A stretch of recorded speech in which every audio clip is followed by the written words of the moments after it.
Continuing on from my magical mica spritzed background, I've decided that I'm just going to embellish this one with some portfolio water-soluble pastels.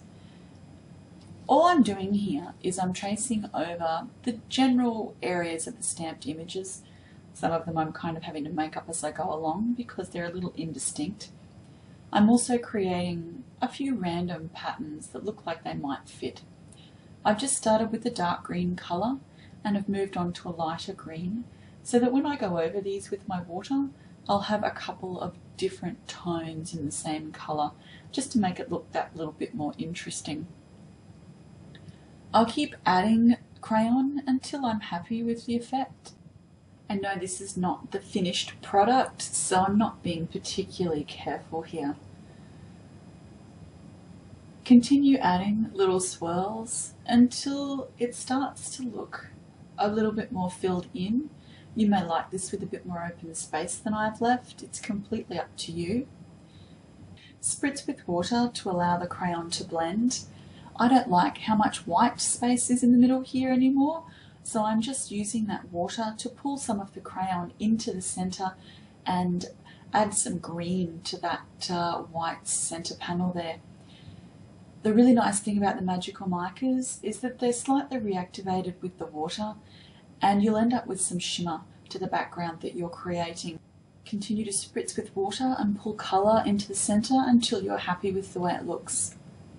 Now for me this is still looking a little stark and hasn't blended quite as well as I might like. I'm just going to go over this with some of the white portfolio pastel and just make it a little bit more subtle. You can see I'm adding the white while the page is wet.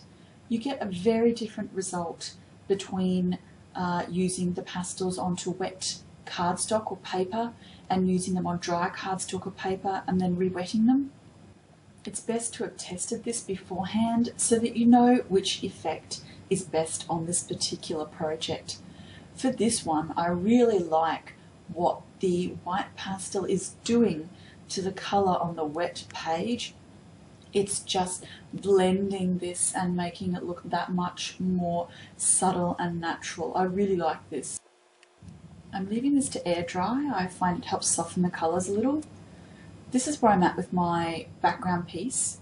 I really love the way that the white pastel has made this just look so much more soft and subtle around the edges here.